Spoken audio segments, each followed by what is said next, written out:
My own grandson, my blood, shoved me into the black, freezing abyss of Lake Jordan and laughed as I clawed for air, my lungs burning, my heart screaming from a surgery that nearly killed me. "Quit being so dramatic," he jeered, his voice a blade twisting in my chest. "I'm 68, a Marine who survived Vietnam's hell, but there I was, drowning, betrayed by the family I bled for." My son stood on the dock, cold as stone, watching me sink like I was nothing. My daughter-in-law, smirking, raised her wine glass in a cruel toast to my agony. Not one of them moved. Not one cared. Their laughter roared louder than the water choking me, branding me a useless old man, a relic they wished would vanish. The pain, it crushed me deeper than the lake ever could. But I'm a Marine. I don't break. I rise. And they'll pay for forgetting that. This is how I fought back. I'm Edward Thompson, Ed to those who know me, 68 years old, a Marine who carried the weight of Vietnam in my bones and a Purple Heart on my shelf. My home, a cedar cabin by Lake Jordan, North Carolina, smells of pine and gun oil, with an American flag snapping sharp in the morning breeze. It's where I've lived for 30 years, where I've hosted barbecues for fellow VFW vets, where I thought family meant loyalty. But that illusion shattered. My son, Daniel Brooks, 45, lives here rent-free, his eyes always dodging mine, like he's ashamed of the man who raised him. His wife, Melissa, 42, struts through my house like it's her stage, her voice dripping with plans to upgrade to a Raleigh condo. And my grandson, Tyler, 18, he's the worst. Once a kid who'd salute my old uniform, now he's a stranger who calls me old man with a smirk. They eat my food, spend my savings, and treat me like a ghost haunting my own life. Yesterday, I found Melissa's notebook scribbled plans to sell this cabin once I'm gone. Daniel just nodded when she said it.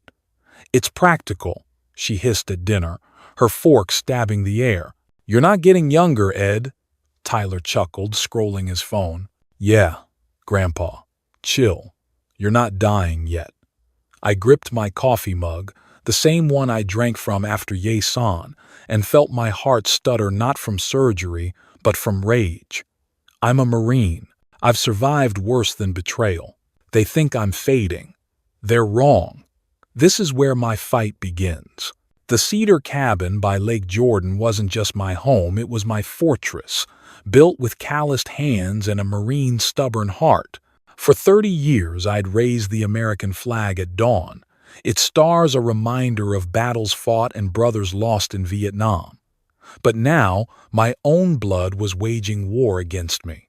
Tyler Brooks, my 8-year-old grandson, once a wide-eyed kid who'd traced the scars on my hands and begged for war stories, had turned into a stranger. Last night, at the kitchen table, he smirked over his phone, muttering, "Grandpa's just taking up space." My son, Daniel Brooks, 45, sat across from him, silent, his eyes glued to a beer can like it held answers. Melissa Brooks, his 2-year-old wife, didn't even look up from her laptop, where she was browsing Raleigh real estate. "This cabin's worth $500,000, she said, her voice sharp as a bayonet. "Once Ed's out of the picture, we're set. Out of the picture." The words landed like shrapnel, tearing through the man who'd paid their bills, cooked their meals, and patched their lives together. I stood at the sink, scrubbing a plate that didn't need scrubbing, my knuckles white, my heart pounding harder than it had in years. I'd survived ambushes in Khe Sanh, carried wounded Marines through jungles, but this betrayal felt like a bullet I couldn't dodge. I wanted to scream, to shake Daniel and demand why he let his son spit on my sacrifice. But Marines don't break under fire, they regroup. So I dried my hands, slow and deliberate, and walked out to the porch. The lake shimmered under the moon, its ripples whispering memories of a boy who once called me his hero. That boy was gone, replaced by a kid who saw me as a paycheck, not a person. The next morning, I drove my old Ford pickup to the VFW hall, 5 miles down Highway 64. The hall smelled of coffee and old leather, its walls lined with faded photos of men who'd stood shoulder to shoulder with me in 2068. George Carter, 70, a retired Army sergeant with a limp and a laugh like gravel, was there, polishing the bar. "Ed, you look like you've been through a meat grinder," he said, sliding me a black coffee. I told him everything: Tyler's shove, Daniel's silence, Melissa's plans to sell my home.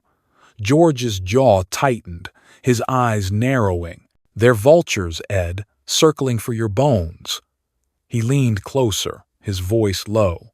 "You've got a $75,000 education fund for that kid, right? Don't let them touch it. Call Reed." Thomas Reed, a former Navy JAG lawyer and VFW regular, had an office in downtown Raleigh, a no-nonsense place with a flag in the corner and a desk stacked with legal pads. I called him from the VFW payphone, my hands shaking not from age, but from the weight of what I was about to do. "Ed," Thomas said, his voice steady as a rifle sight, "come in tomorrow.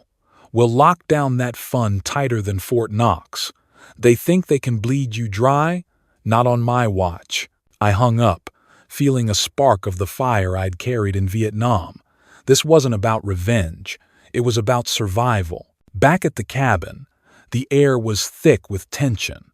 Tyler sprawled on the couch, scrolling through his phone, earbuds blasting.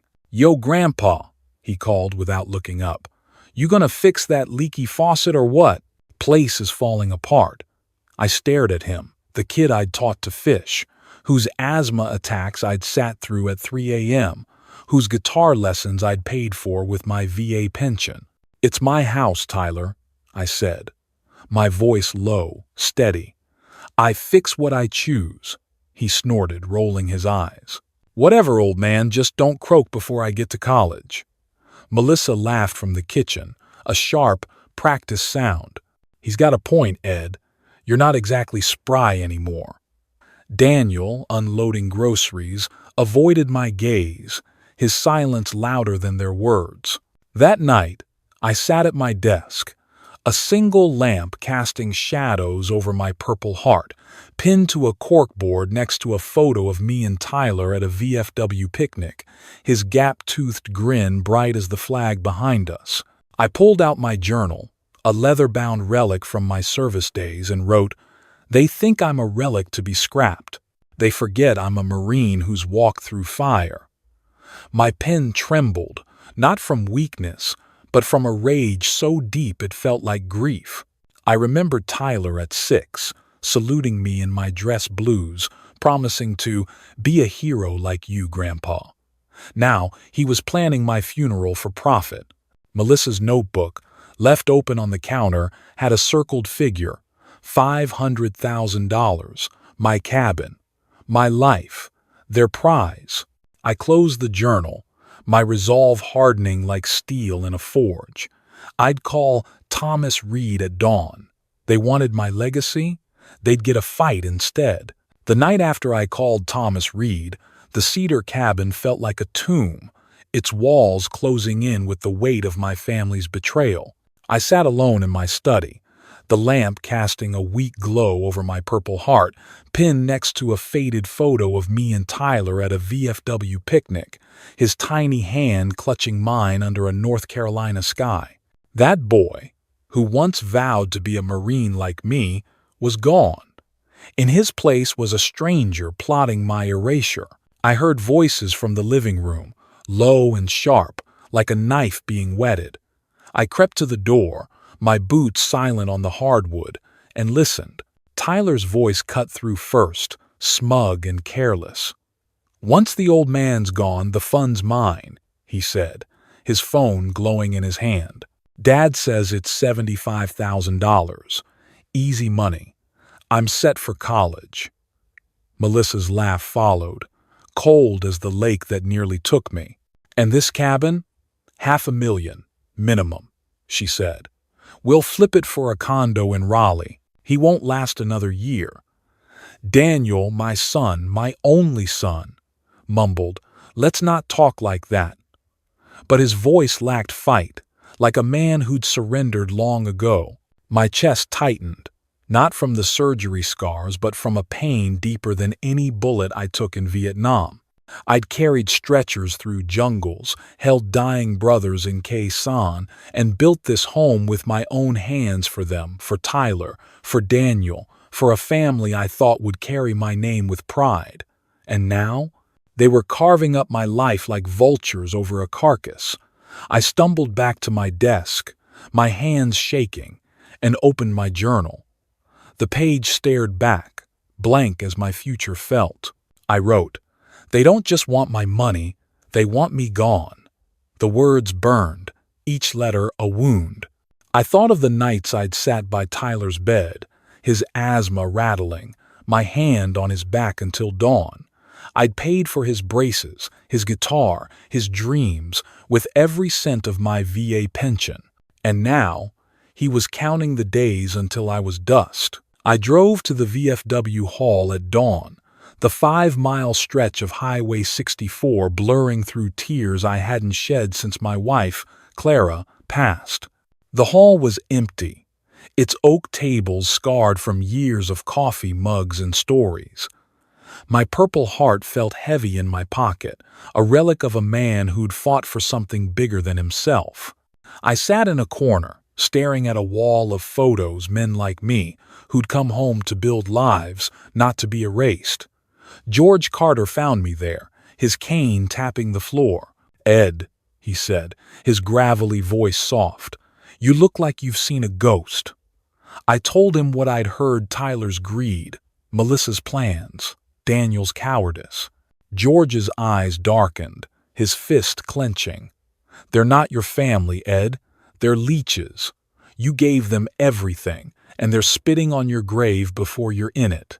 I wanted to argue, to cling to the memory of Tyler saluting my uniform, of Daniel as a boy, fishing with me on Lake Jordan. But the truth was a blade.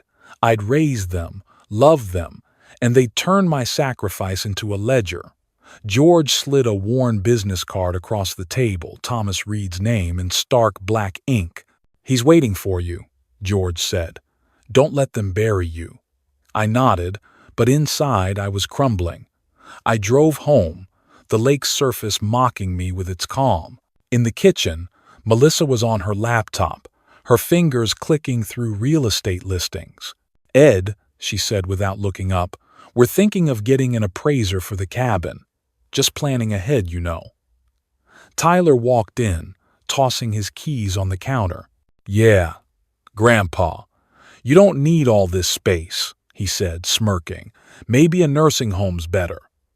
Daniel stood by the fridge, silent, his eyes on the floor. I gripped my journal, my fingers tracing the words I'd written. "They want me gone." The pain was a tidal wave, drowning me deeper than the lake ever could. I'd fought wars, survived ambushes, but this betrayal by my own blood was a wound no metal could honor. I looked at Tyler, the boy I'd carried on my shoulders, and saw a stranger. I looked at Daniel, my son, and saw a man too weak to stand for me. And Melissa, she was the architect of my erasure. But even in that darkness, a spark flickered. I was a Marine. I'd survived worse. I picked up the phone and dialed Thomas Reed. "I'm ready," I said, my voice steady despite the ache. "Let's make sure they never touch what's mine." The pain of my family's betrayal clung to me like damp earth after a storm, but I was done being their grave.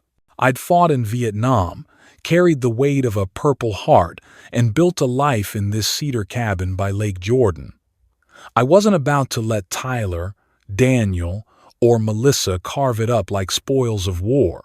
That morning, I drove my Ford pickup to Thomas Reed's law office in Raleigh, 10 miles from the VFW hall, the engine rumbling like the resolve I'd buried too long. Thomas, a former Navy JAG with eyes sharp as a sniper's scope, had promised to lock down my legacy. I didn't want revenge. I wanted justice, the kind that hits harder than a fist and lasts longer than a shout. While my family sat in my cabin, plotting to sell my home and drain my $75,000 education fund, I was rewriting their ending. Thomas had set the meeting for 2 p.m., a sterile conference room with a flag in the corner and a bowl of peppermints on the table, each candy a quiet reminder of order. I didn't go. Marines don't need to stand over a battlefield to know they've won. Instead, I sat at a diner across the street, a hole in the wall on Hillsborough Street with greasy coffee and a view of Thomas's office. My journal lay open, my pen tracing a single line. Today, they learn what a Marine's silence costs.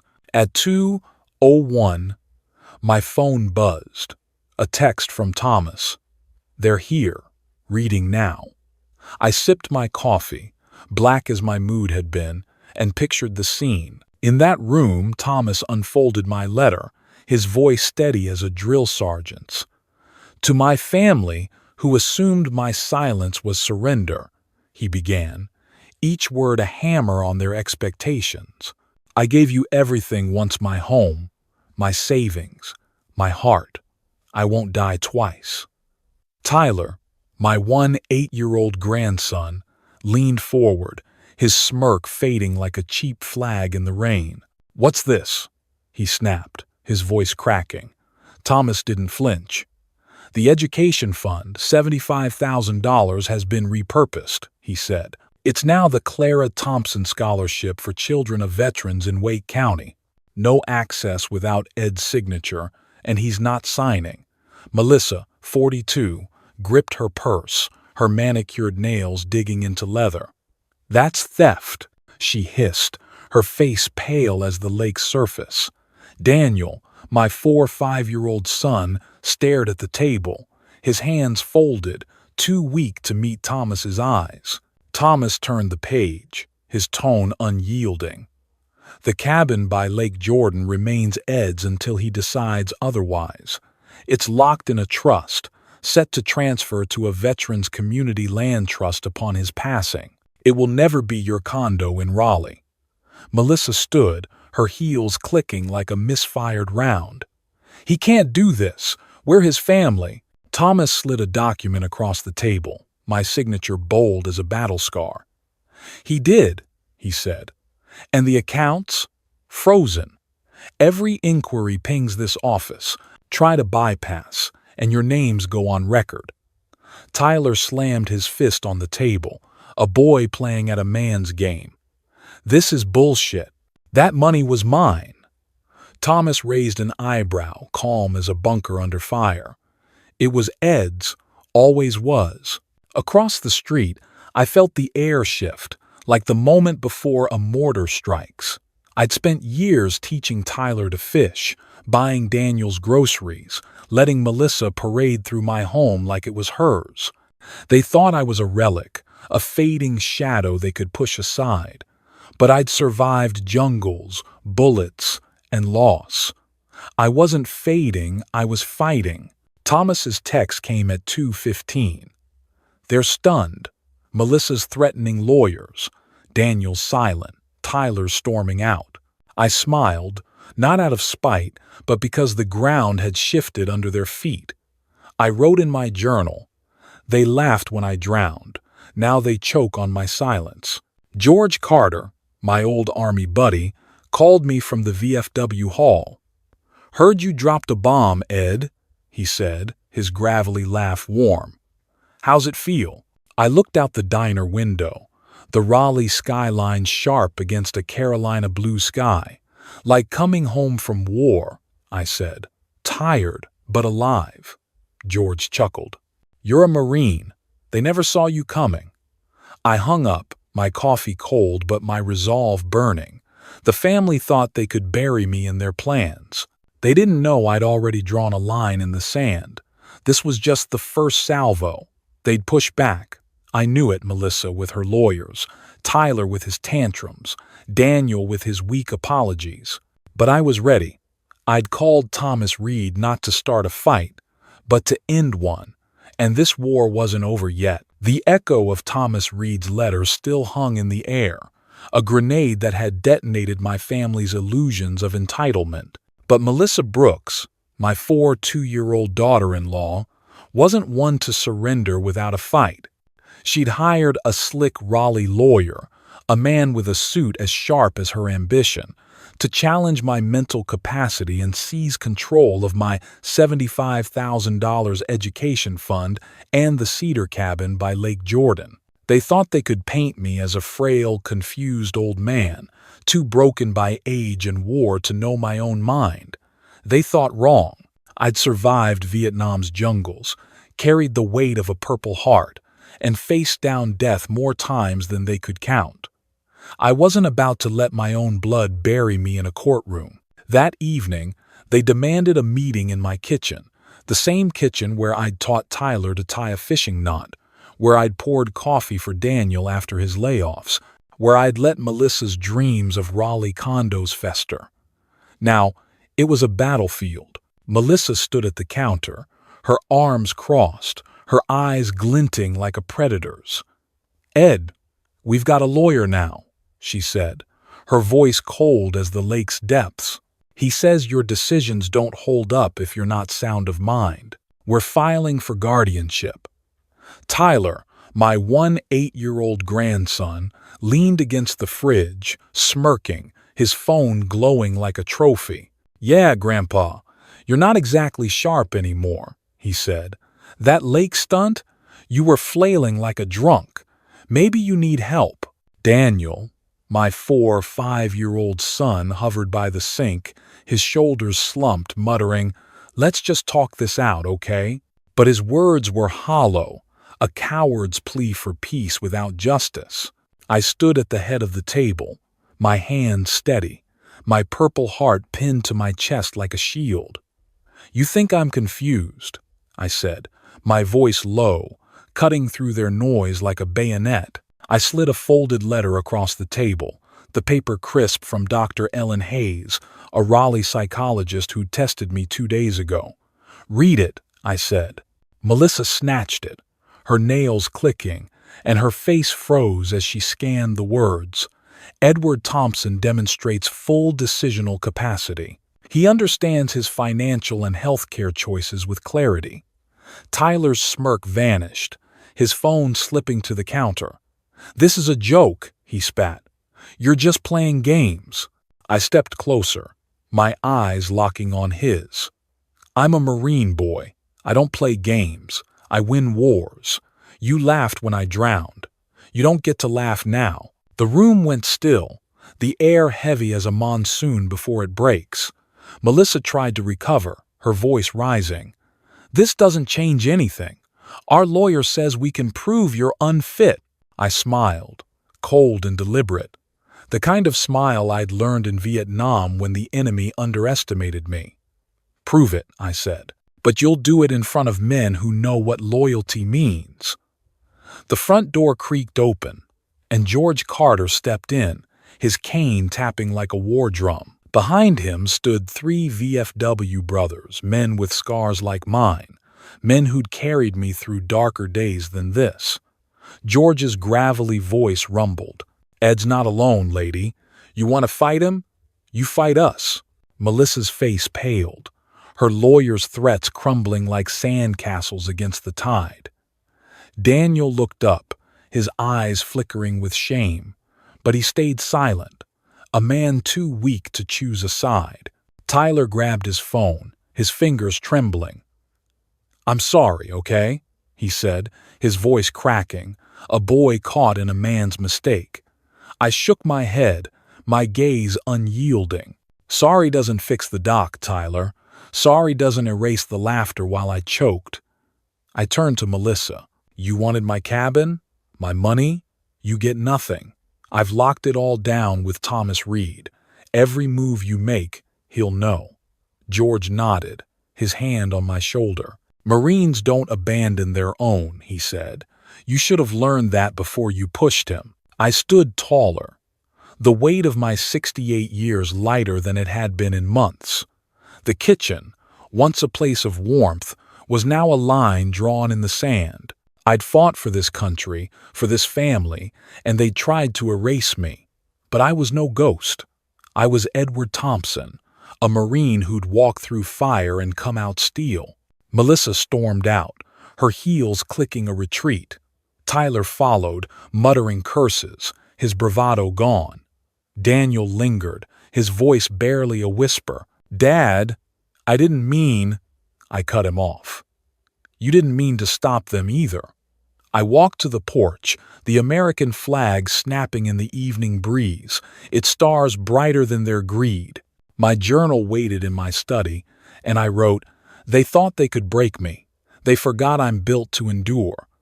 The fight wasn't over, but the tide had turned. I wasn't drowning anymore, I was standing.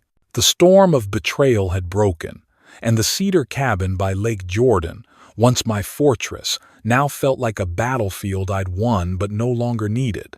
I'd stood my ground, Edward Thompson, a 6-8-year-old Marine, scarred by Vietnam and a recent heart surgery, but unbroken by my family's greed. The letter Thomas Reed read and the stand I took with Dr. Ellen Hayes's proof of my clarity had shattered their plans. My $75,000 education fund was now a scholarship for veterans' kids.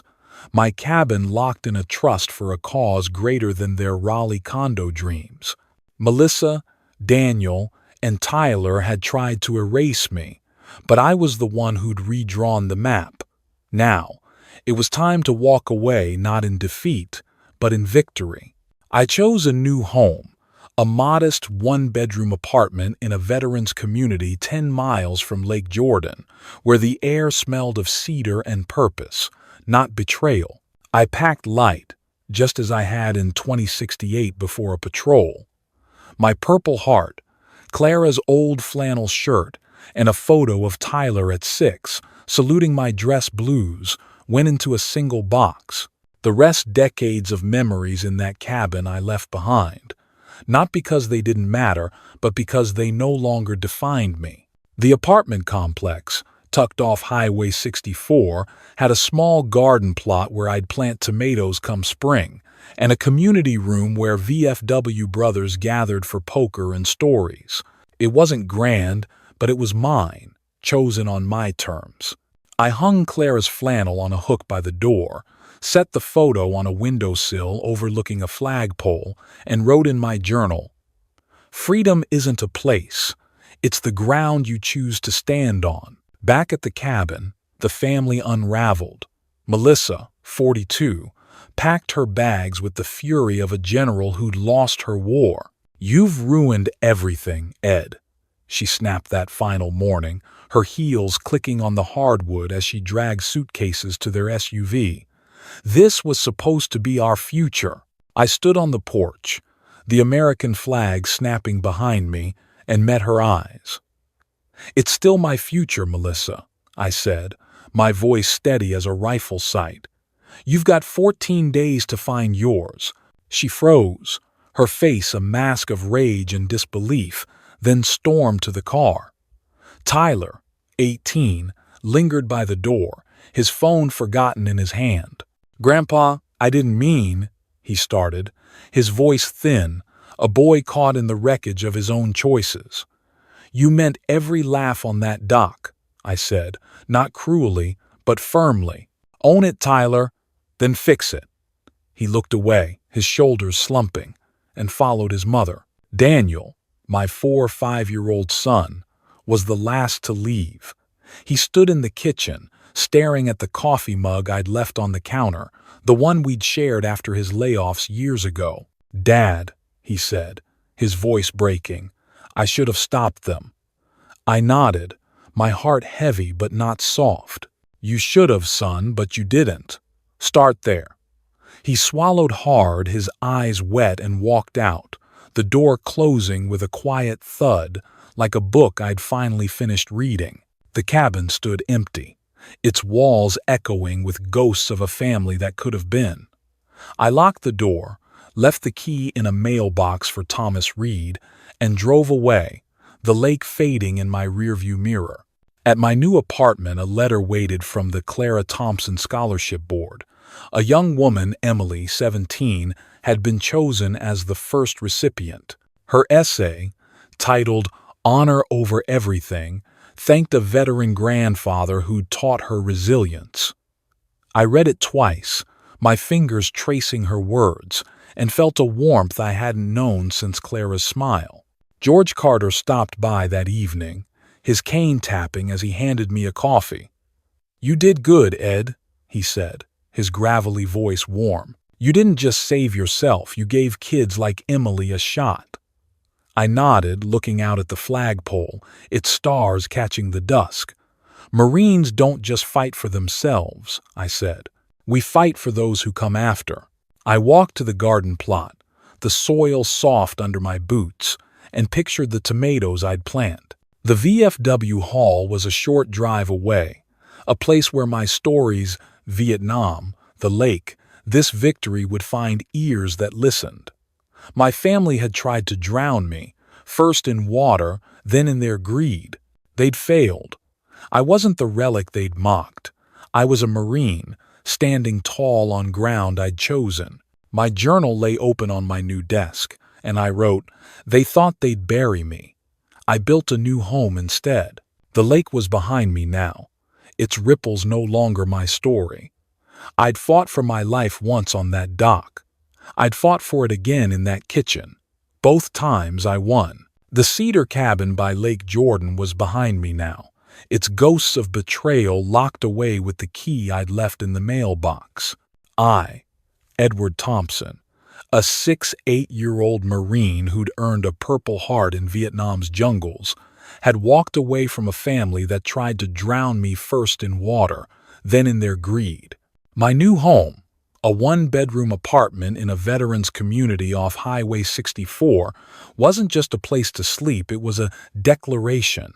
I'd chosen it, just as I'd chosen to stand tall when Tyler, my 8-year-old grandson, laughed at my struggle. When Daniel, my 5-year-old son, stood silent, and when Melissa, his 2-year-old wife, plotted to sell my life for a Raleigh condo. The $75,000 education fund I'd saved for Tyler was now the Clara Thompson Scholarship, lighting a path for kids like Emily, who valued honor over entitlement.